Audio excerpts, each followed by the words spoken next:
بعيدا عن فعالاتها التي تنم عن الغل والسايكوباس، لانها عملت كده في سباق غير مؤثر في السويس، وانها كانت اتأهلت بالفعل للاولمبياد قبل السباق ده، ومع ذلك لسه واخده فرصتها ومتأهله من غير توقيف دولي او عقاب. الا اني بصراحه مستغرب من الناس اللي لسه مستغربه. يا جماعه احنا بنشارك في الاولمبياد بقالنا 112 سنه، 112 سنه جبنا 38 ميداليه، منها 11 ذهبيه بس. ومش بينولنا غير ان الساده الاداريين بيتفسحوا في اوروبا ببلاش، هم والعائله والحبايب والاصدقاء والاقارب. يعني انت عارف مثلا دوره لندن 2012 امريكا كسبت 103 ميداليه، منها 46 ميداليه ذهبيه. عارف بقى في الدوره دي بالذات احنا رجعنا بايه؟ في اولمبياد 2012 ميداليتين فضيتين وخمس فضايح ما شاء الله. يعني الاولى ان البعثه الاولمبيه طلعت الرحله دي يعني بصفقه ملابس وشنط مضروبه مايكي واديدوس، وساعتها شركه نايكي اتبرعت للبعثه بتاعتنا بالملابس الاصليه. الفضيحه الثانيه ان احد الاداريين في المنتخب الاولمبي جاب معاه شيشه ورص حجرين معسل وقعد يشيش في اوضه في الفندق يعني، والموضوع ده ادى لاخلاء الفندق كله وقتها. الفضيحه الثالثه ان احد اعضاء البعثه طلب من الفندق فك تشفير القنوات السيكو سيكو، يعني المشفره الاوروبي، عشان البي يتبسط، وفعلا فكوها له وجت الفاتوره ساعتها ب $700 تتحملها البعثه. الفضيحه الرابعه ان مدرب لاعب المصارعه الرومانيه بوجي نزل الماتش وهو لابس ترنج عليه علم امريكا اصلا، وهو مدرب بيمثل مصر.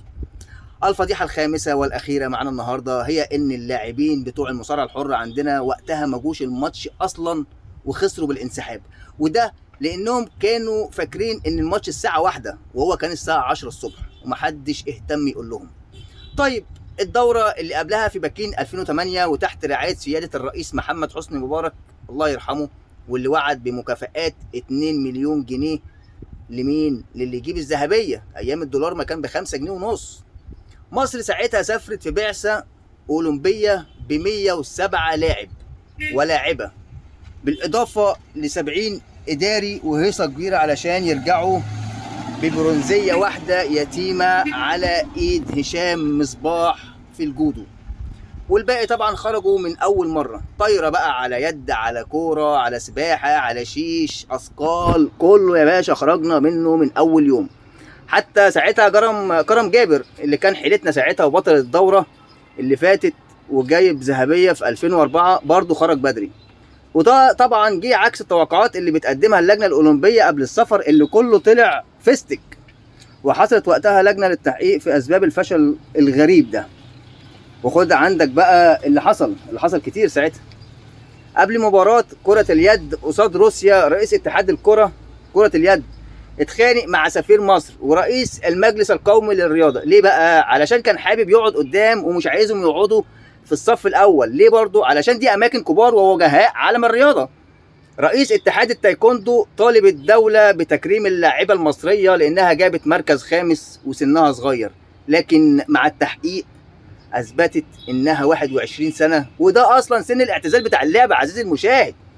فالفلوس اللي اتصرفت على الدوره دي 119 مليون جنيه و282 مليون خلال الاربع سنين اللي فاتوا. لكن رئيس اللجنه الاولمبيه وقتها قال ان مفيش لاعب كان مؤهل بدنيا للسفر من اصله يعني، وان ميداليات 2004 كانت بالصدفه، وحياتك عندي بالصدفه ونتيجه القرعه كمان ما تزعلش.